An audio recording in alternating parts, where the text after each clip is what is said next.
Fine. those are all things in the script. That's not the actress. That's the script. I think you're talking about the character.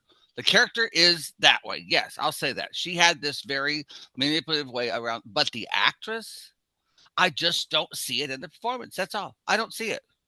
I see what you're saying about the character, but I just To saw me, this sort of. like the fact that like society hates, she's one of the most hated people in society. That means I think she done something right. I think she's and Like like I think I'm not anybody can scared. be I'm casted for not that scared role. of nurses. Like I didn't grow up like being afraid of Nurse Ratchet, and she terrifies me.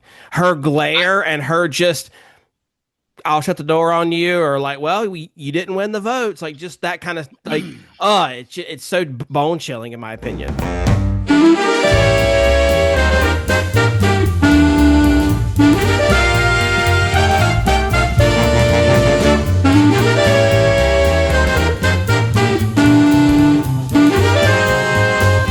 I'd like to know why none of the guys never told me that you, Miss Ratchet, and the doctors could keep me here till you're good and ready to turn me loose. That's what I'd like to know. Well, fine, Randall. That's a good start. Would anyone care to answer, Mr. McMurphy? Answer what? You heard me, Harding. You let me go on hassling Nurse Ratchet here, knowing how much I had to lose, and you never told me nothing. And the winner is One Flew Over the Cuckoo's Nest.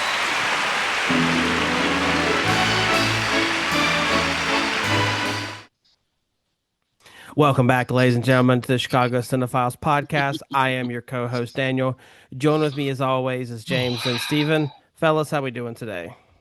hot, very hot. it is hot. Yeah, it's 85 degrees. it's a nice one outside for sure. Welcome to No, the it's not summer. a nice one. It's a hot one. It's We're not here. a nice one. It's a hot one. It's the summer, boys. We're here. Ugh, gross. So, well, anyway, thank you so much for joining us today, guys, and for you watching. For those of you who don't know, this is Chicago Cinephiles. If this is your first time, welcome. If it's not your first time, welcome back. What we do is we randomize Oscar winners every week, and we decide if they should have won or not, because there's always that one movie that didn't win when it probably should have, or vice versa. So we like to kind of just break it down, talk about it a little bit, and so. We usually kind of go over what was going on in the world during that time period, go over a little bit of a quick summary of it, some fun facts, and kind of get into just like the basic, ask some basic questions. No really major spoilers, just kind of get an idea of if we thought it should have won or not, and then kind of go from there. So today, the winner was 1975's One Flew Over the Cuckoo's Nest. And so that's what we're going to talk about. So what we're going to do is I'm going to give a little bit of background about it, and then we'll go from there. So it's based on the 1962 novel of the same name by Ken Kesey. It was released November 19th, 1975.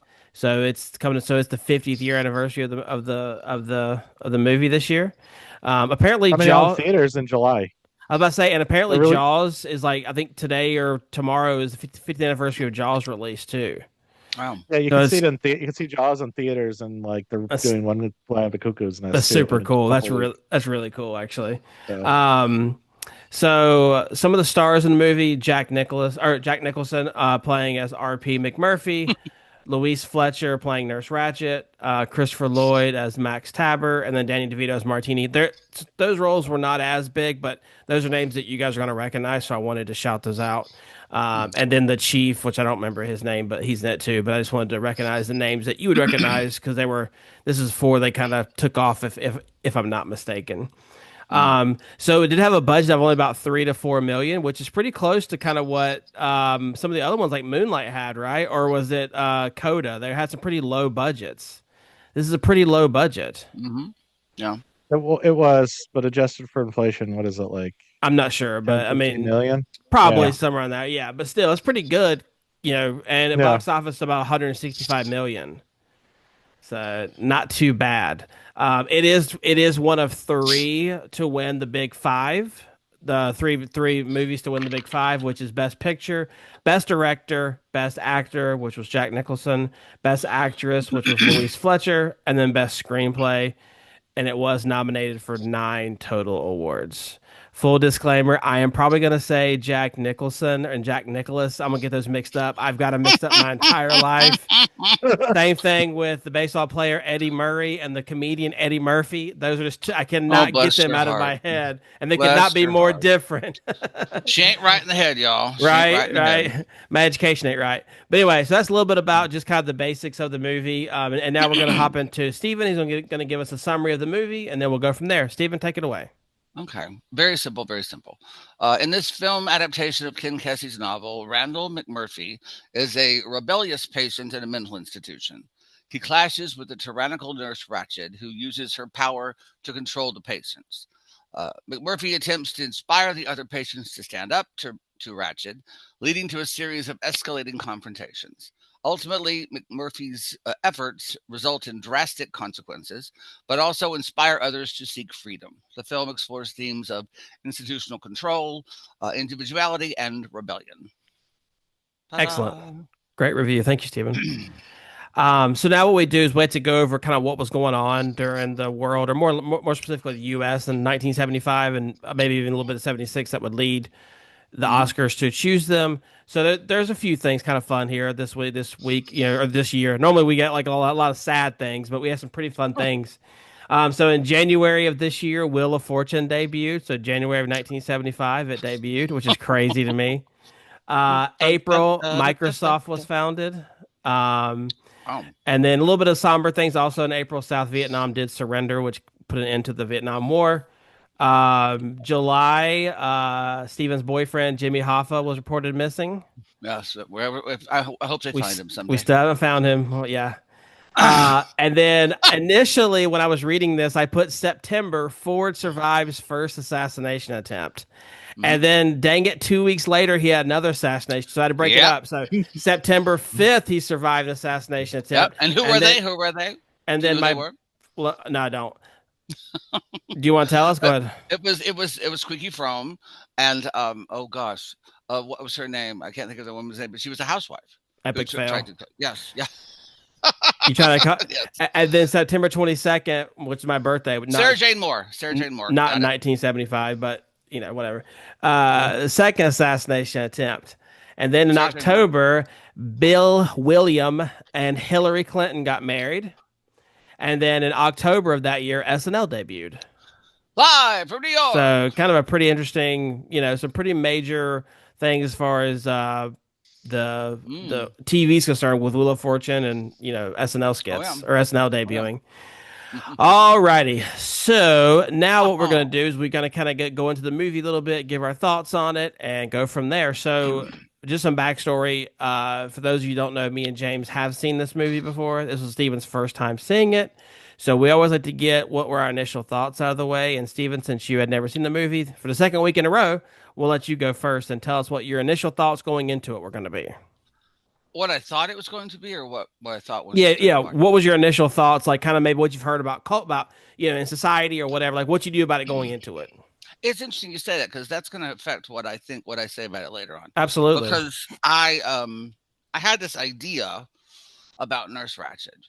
I had this idea from hearing about the movie. Pardon me, of how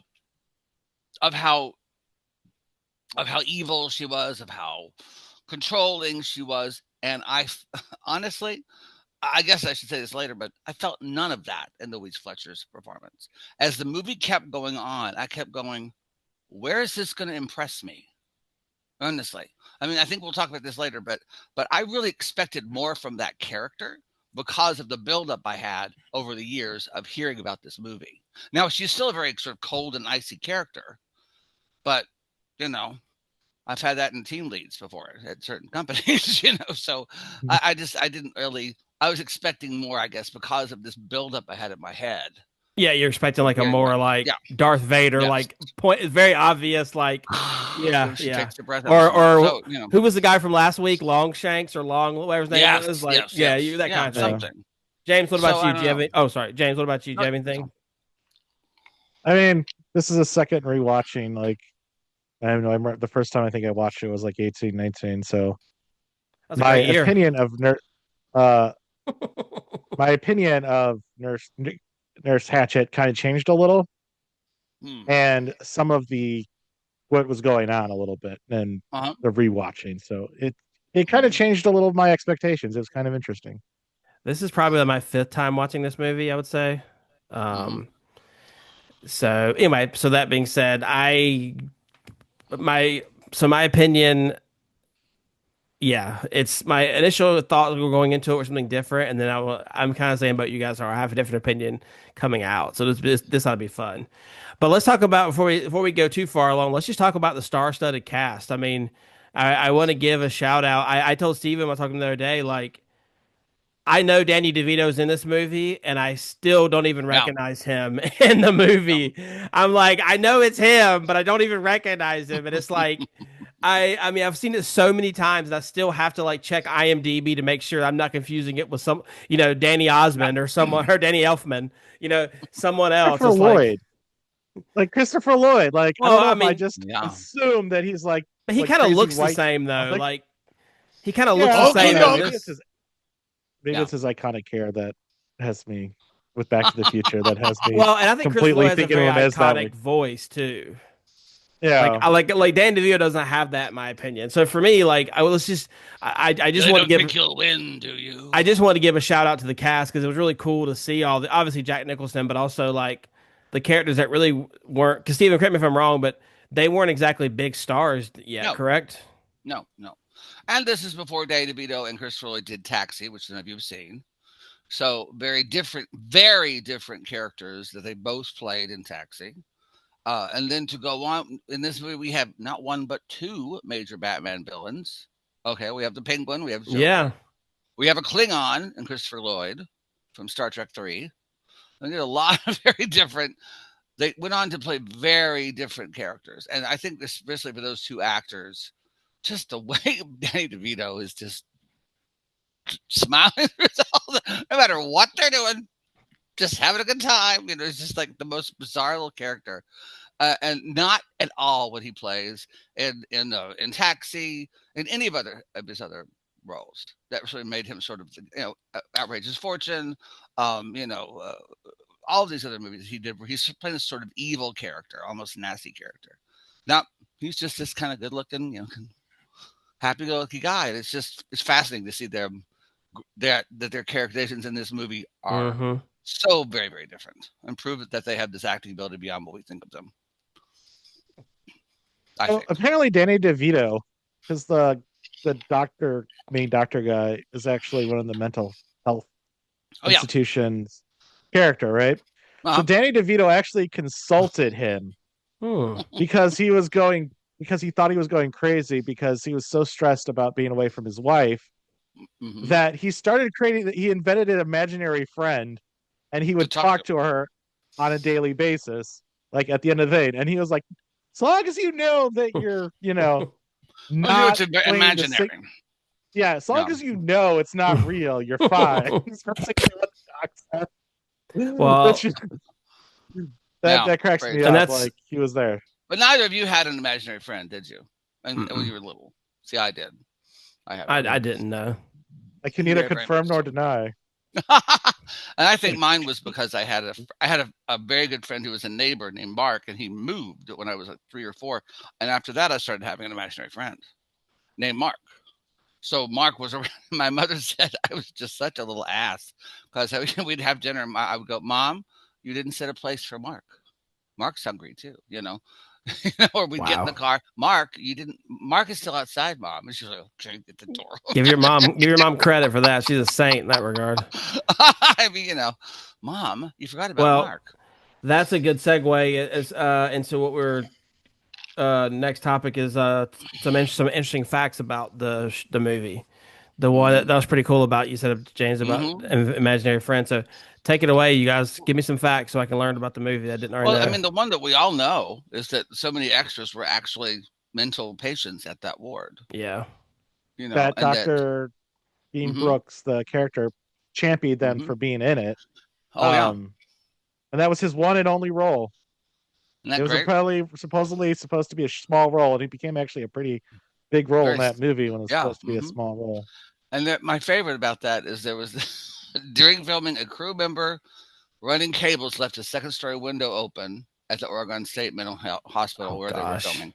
And an actual patient climbed through the bars and fell to the ground, injuring himself. And the next day in the paper, the headline was, "One flew out of the cuckoo's nest." That was such a great news article. Oh, dude, that's so good. That's so It was amazing. It was like at the Oregon State Hospital psychiatric facility. Oh my God. That's hilarious. That's so freaking funny. And I love that Louise Fletcher was so upset about the fact that the other cast members got to laugh. And she was so cold-hearted that near the end of production, she removed her dress and stood in her panties to prove to the cast members she was not a cold-hearted monster.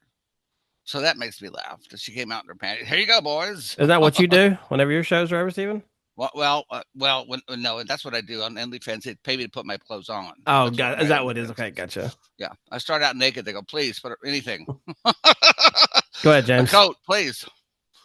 Where do you think this country, like, what country in the world do you think this movie was very successful in? I'm asking a question. Like, not including the U.S. because it made 150 million. Oh no. Well, I would argue this is more an impressive feat than what the U.S. box office did. What country do you think that loved this movie so much? Is it that it had a ridiculous run? Is it Russia because they like idolize Nurse Ratched?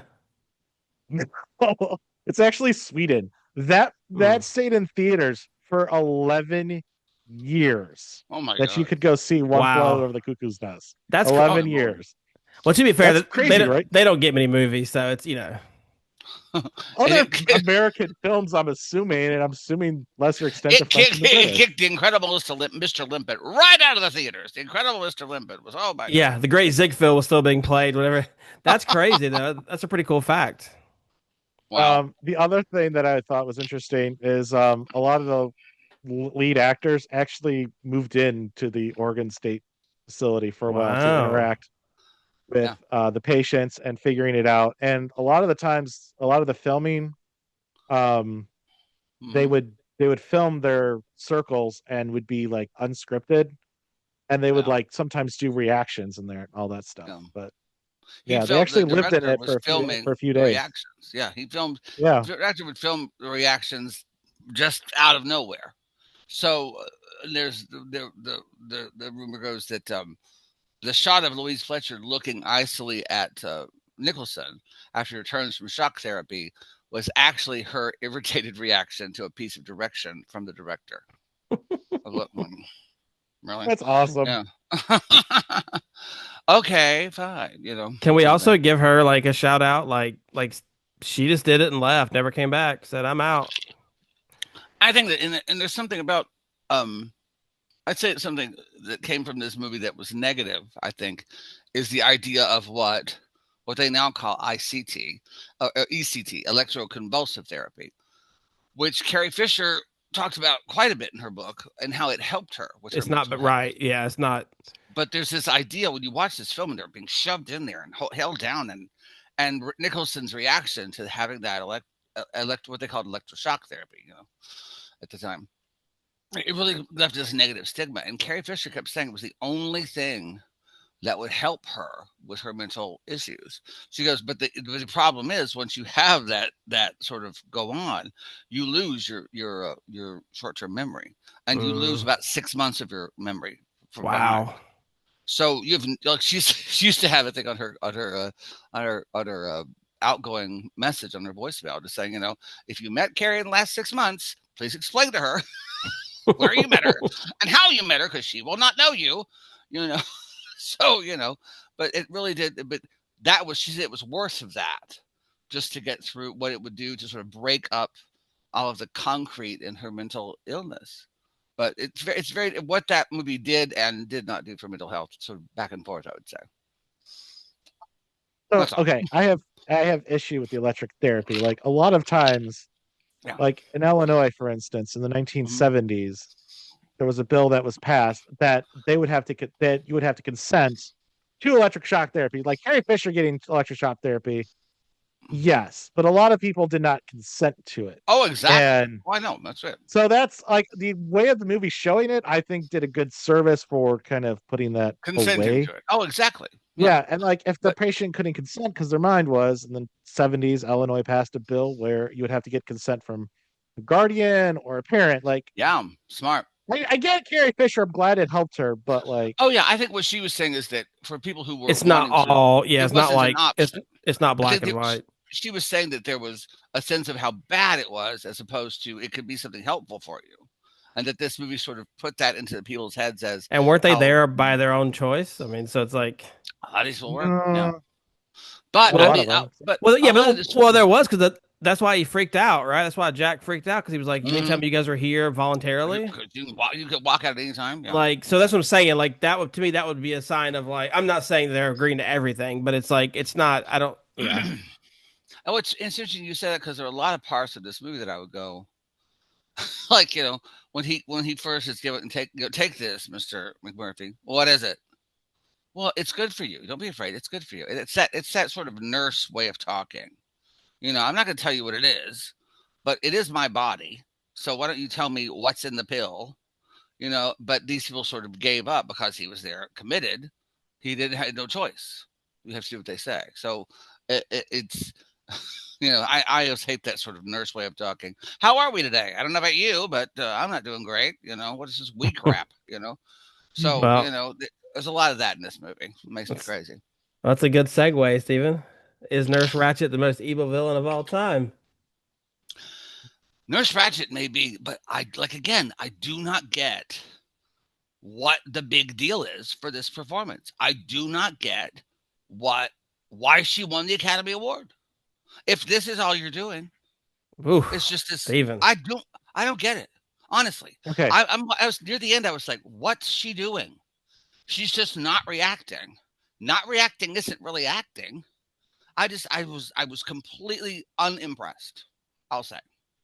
Is it a very cold performance? Yes. Is it a very icy performance? Yes. Does it deserve the Academy Award? Not in my opinion.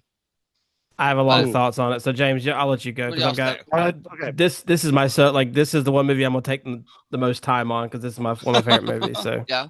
What'd you say? Okay. Nurse Ratchet, I think she plays a character that she's incredible. It's an incredible performance if you think of it this way. And this is where the second viewing finally came in. Like I thought Mm-hmm. she was just pure evil just to be pure evil. Mm. Watching it as an adult and seeing more of a lens through it is like she thinks she's doing good, Yeah. and she doesn't understand how evil she is. I think she honestly thinks she has the best heart for the patients, but that's kind of my take on her now.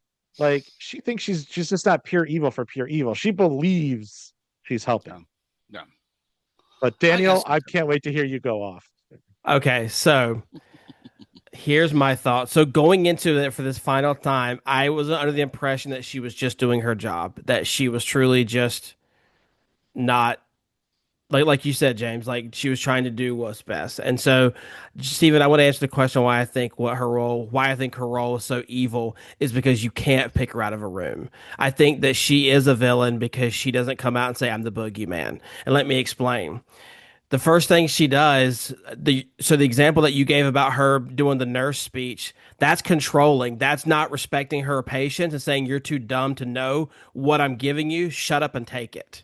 So that to me is first line, especially in a medical sense. You don't do that. That to me, that's the first like semi strike against her. I can kind of overlook that. Okay, but the fact that she is insanely controlling, that's what really made me think that she's super evil. And let me explain. Whenever they're talking about the baseball game, she does it. She knows that the people who are not in the circle who have to vote are not going to be coherent enough. So she's giving him false hope, which is way worse than anything else in my opinion. So there, let me finish, please. So that's strike number 2 for her. And the final one that took me over the edge was whenever they're in the meeting with the doctors, one, she's the only nurse there. So that shows you that she's already manipulated all the doctors, that they trust her more than the doctor is saying. They told her we can release her if release him if we want to, and she said no. Because she knew he was not mentally handicapped. So she can't, like, there's no way that she did not know that. So she kept him there for the sole purpose of torturing him in that sense. And so for me, that's what makes her the most evil, because it's not black and white. It's not obvious that she's so terrible. But when she shuts that glass and has that little smirk, and like, go back and watch it, just the tips of her mouth, or like of her mouth, is a tiny smile that you kind of have to look for. She gets so much joy from it. And so I've gone from being 100% thinking she was just doing her job to now I really do think that she did everything. Because another example, why does she keep on embarrassing them in the group? She forced, what's the guy's name who committed Sudoku? I think she basically forced him to kill himself. And that's another thing. Like, the things that she would say in a public setting that she knew would just humiliate him, to me, that's what kept grinding down and instilled the control that she had over him. And I would say, a slow burn. In contrast to that, those are all things in the script. That's not the actress. That's the script. I think you're talking about the character. The character is that way. Yes, I'll say that. She had this very manipulative way around, but the actress, I just don't see it in the performance. That's all. I don't see it.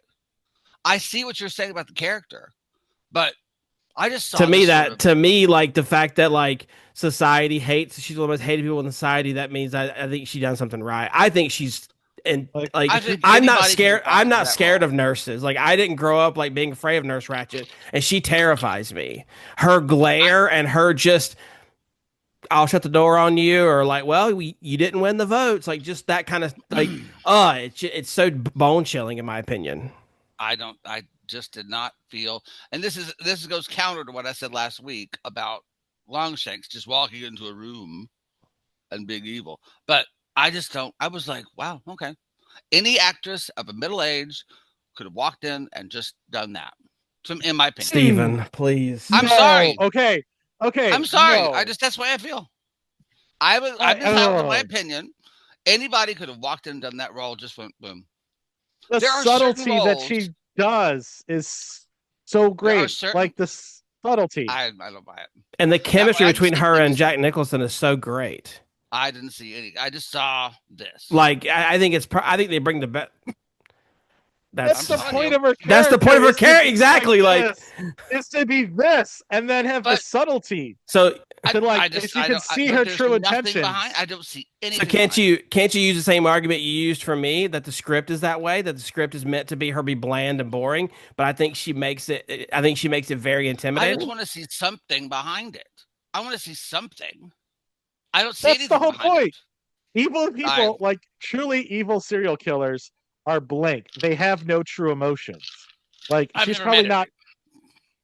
Like I guess I see your point. I just didn't get anything from her performance. And maybe it's not fair because you've seen, like, maybe it's not fair too, Stephen, because you're more like plugged into like the, like the Hollywood stuff, and so like you've probably heard Nurse Ratched 1,000 times, whereas like I went into it the first time not even knowing who she really was. Yeah. So maybe that's like, I was expecting something. That could be one of the things, James, was kind of like that. Won an Academy Award. I'm expecting something. I'm expecting something to stir in me, and I watched it going, what else should have won the Academy Award for Best Actress then? Let me see. For that year, because I don't even know. I mean, the movies that year were great, actually, but like I don't know what should, like. To me, I'll tell you this right now. I would give it to Anne Margaret. Anne Margaret and Tommy. Anytime you're going to dance through baked beans, you deserve an Academy Award. That's it. Period. End of story. I mean, that's, maybe it's funny, but Anne Margaret's incredible in Tommy. So James, do you think that... James can't believe me right now. He's so upset with me. James, you're the... I'm starting to think, how can I be more Nurse Ratched right now and trying to control my face? James, you're the tiebreaker. You said your second time around, or I think you already kind of explained it, but I think, and honestly, I think that's what shows how great of a character she is is that every time I watch it, I come away with a different feeling. Like I said, going into it, my hot take was going to be she was just doing her job. But the more I really sat and watched her mannerisms and like her manipulating the group, knowing that we have to get majority, but majority of the people in the group don't even know that they're in the room. That kind of things is what really like it just, it that's to me that was enough to put me over the edge. And the crazy thing is, James, I do think she probably thinks she's doing what's best for them, with the exception of Jack Nicholson. I think she knows that he is faking it, and so and that he's making a mockery of the juries, or the penal system or whatever, and that's why he's there to get off scot free. My stance is, I think in her core, she believes like what she. If you say it enough, is it a lie if you believe it? If you say it enough, it's true. Yeah, like ex-boyfriend in my I life. believe she thinks she does best, but then you get like these Agreed. little hiccups of like, I am this terrible person. Like, case in point, her best friend's kid is in her charge. And the things she does to him, I think she legitimately thinks I am doing great. And then I am helping, even though I am limited. And we can go into why the whole system at that time was terrible. But she believed she was doing it, but then her psyche came out and just can't help her do terrible things. I think she's a good nurse when she's in control. And when she loses the control, that's when she becomes a bad nurse. And that's why I think she's a bad character. Oh. Because if you notice, she's all happy and fun when they follow her rules. And I also think, this kind of next question, do you guys think that the group sessions helped the patients, or do you think it instilled the control that she had over them?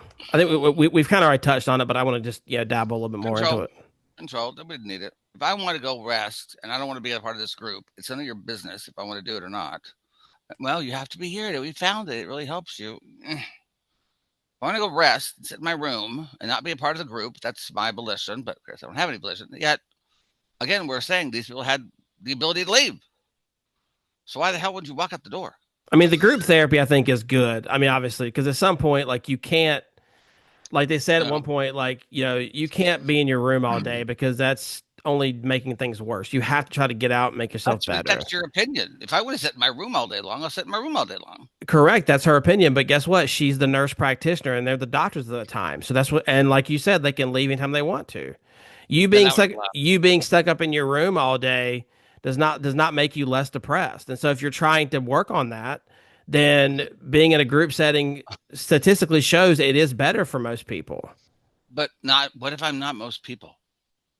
You're also not in an insane asylum, Steven. I mean, come on. Like we're talking about a movie here. Like, I know. I'm just saying that's what my opinion would be. Like, I know me, and you can leave because that's the point of it. It's like that's what you said. Like, you're in there. You're choosing to. I would get the hell out. That's me. Movie itself says it's not easy. It's not as easy as you think it is to leave. Like, that reinforces the movie. I think the group therapy, how Hatchet was doing it, detrimental. No argument about it. Yeah. However, like, in general, group therapy can be very good. Absolutely. Unless you have a terrible person running it. Like, maybe, but at the time, who knows? But I don't know. Like, the people himself, it says it's not as easy as you think it is to leave and walk out that door. Yeah. I mean, I think that group therapy is beneficial, but it's like everything. Like Steven said, shock therapy can be beneficial too. It just doesn't. No. It's not one all be all type situation. Totally understand that. So let's just kind of touch on the advancement in mental health since then. Like, I feel like this is our third movie that we've had with someone with a disability. Rain Man and Coda, and now this. I mean, is this how you win a nomination? But no, seriously. Like, I don't have really any experience with mental hospitals and whatnot, but I just have to there has to be. I think this movie probably did a lot of good too, because it probably showed a side of America or a side of the mental hospital that people may not have known about. Because I'm sure this happened. I'm sure there were Nurse Ratchets all throughout the world. Oh. Do you think this was beneficial? Kind of like how Rain Man was beneficial. Do you think this was beneficial? I think it was beneficial to show the terrible side at that time where lobotomies happened and in an ill-advised use of shock therapy. Yeah. I think it paints a great picture of it because lobotomies that happened a lot, and now almost never happens now Yeah. except in random weird cases. But I think it did great to show how terrible lobotomy is, and we Mm-hmm. can see that like at the end. I have mixed feelings on it because like if you think about it, like back in the 60s and 70s and the 50s and stuff like that. In the 70s, they started to transition into transitional homes and stuff like that. And, kind of pioneering. I know Illinois was one of the pioneers in trying to move from giant institutions to smaller ones where Mm-hmm. people can kind of transition. And the idea was to get people on the public so that they could adjust and interact with the world, but yet have a safe place to go back to, which I think, which is now kind of more of the modern practice. And then medication came a lot way to actually help regulate people's Mm. emotions and stuff like that. And like, you can say what you will, but like, you know, when the major institutions closed and when they moved to this model, there wasn't enough funding. Like we lost 90% of all the beds during Ronald Reagan, like for mental health issues, because he changed how funding was allocated. It was now block grants, and then no one replaced these facilities. Mm-hmm. So like yes, it's terrible because a lot of people ended up homeless at the time during the time frame, and there's not enough resources dedicated to this day as it was in the 60s and 70s with the amount of availability of capacity. So it's hard, like mental Mm-hmm. health, and it's such a taboo subject. Like I know it's starting to get better, but like I wouldn't personally admit if I had a mental health issue publicly. Like it's tough. Yeah.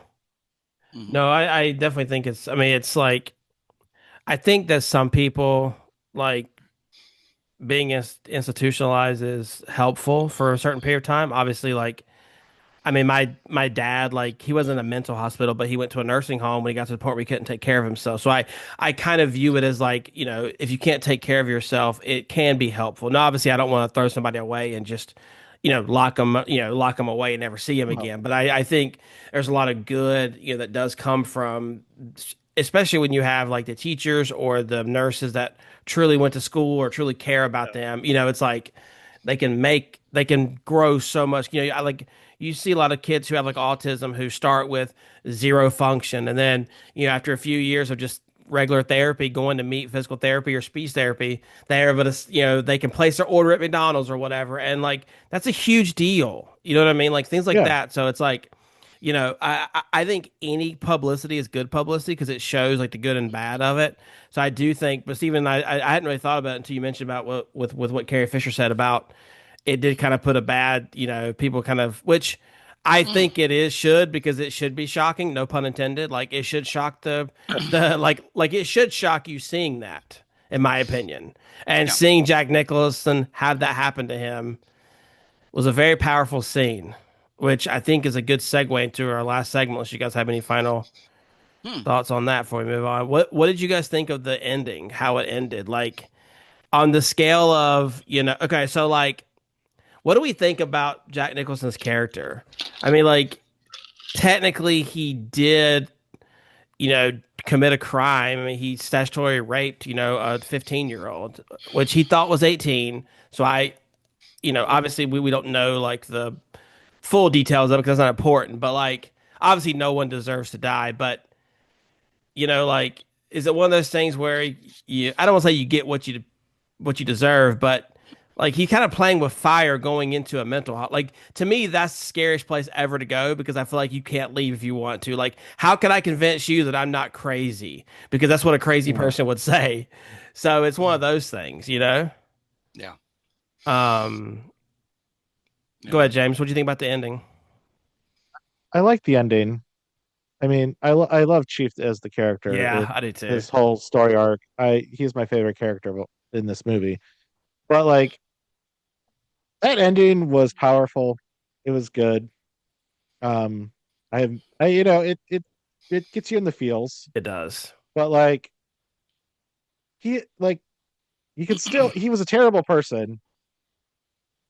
But like, does the crime fit the crime? Some Right. people would argue should be worse because what he did. Because I completely forgot why he was in there. Like I Hmm. didn't remember it all, and I'm like, okay, I could see. All right, I'm kind of on the fence. Like, okay, this makes sense as a crime, Yeah.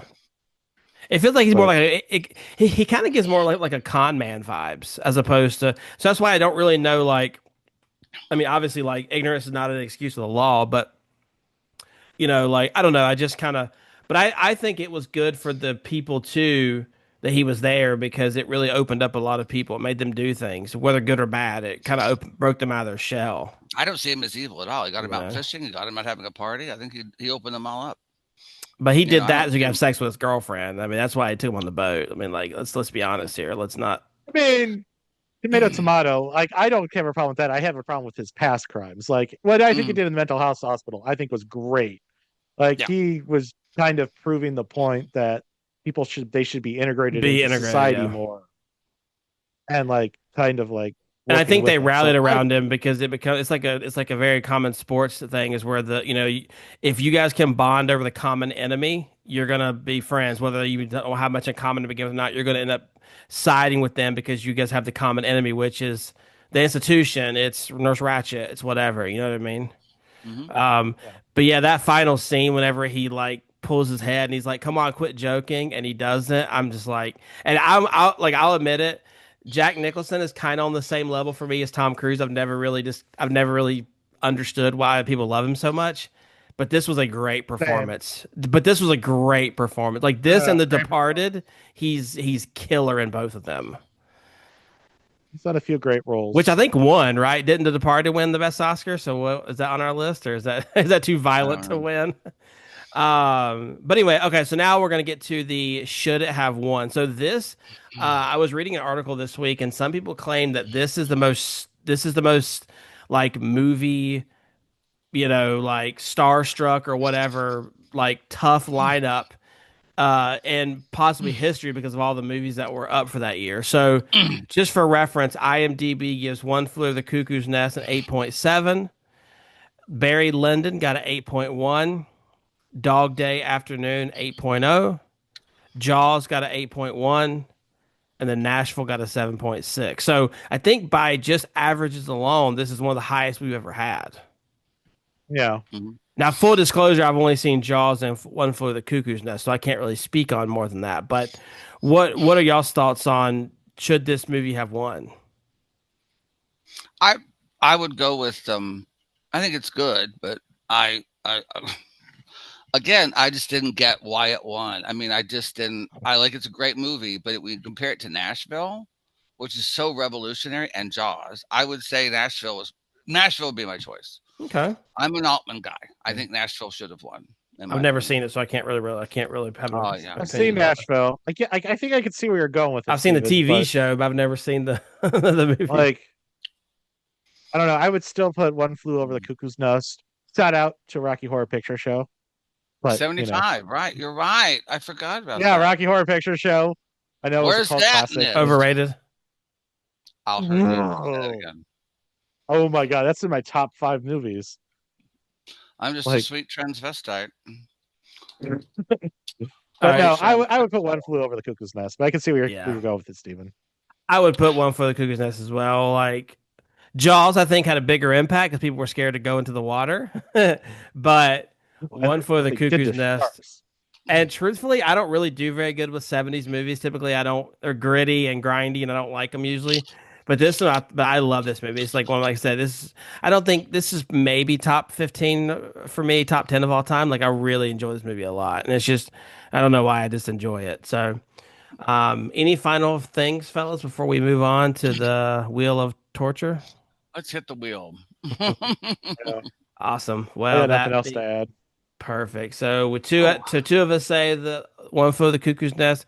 I do recommend watching it, and then based off Steven's oh yeah. recommendation, I would recommend Nashville, and I would Nashville. recommend Okay. Jaws as well. Obviously, I've never Oh, seen and those Rocky two. Horror Picture Show. Go see Rocky Um, Picture Show. If you I'm haven't not. seen it, it's a I'm cult not. classic. I'm You've not never claiming seen it, that. have you, Daniel? I have seen it actually more than because I have a lot of like growing up, like my some of my really good friends, like at the card shop, were gay, and they would go to the live event, and everybody would sing along and stuff. That part I enjoy, but if it's but like I don't have friends, so if I watch it by myself, it's not as fun. So like to me, it's like that's a social I gathering. actually wrote a line. I have a joke in that show because when at Knoxville, I saw it every night, every weekend for 2 years. Not kidding, 2 years.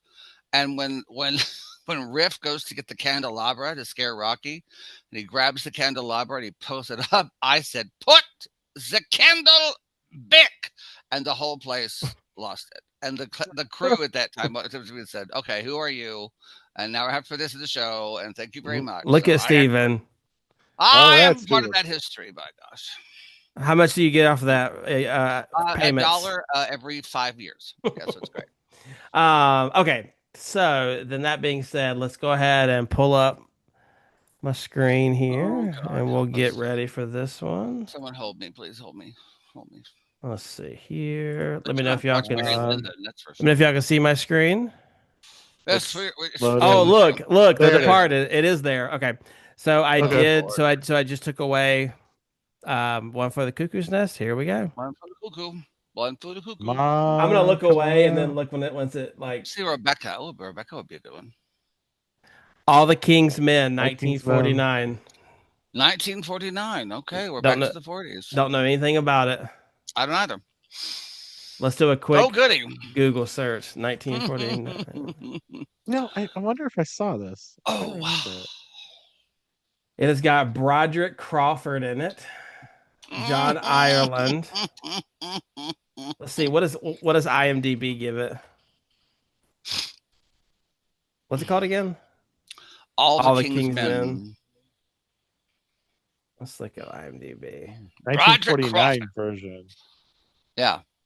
There's another version, too. Oh, it's a noir. Gets a 7.4. It says the rise and fall of a grassroots rural politician who eventually becomes mired in the sort of political corruption he vehemently rallied against on his way to the governor's mansion.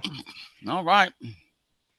So that'd be good. I don't think I've seen this one. Well, good. All three of us. All right. That'll be good. So awesome. Alrighty. Well, fellas, unless we have anything else, Nope. if you guys have made it this far, please consider liking, subscribing, and sharing. Put on that post notification bell so you don't miss the post. And that's all I got. This is the Chicago Cinephiles signing out. Bye. Bye.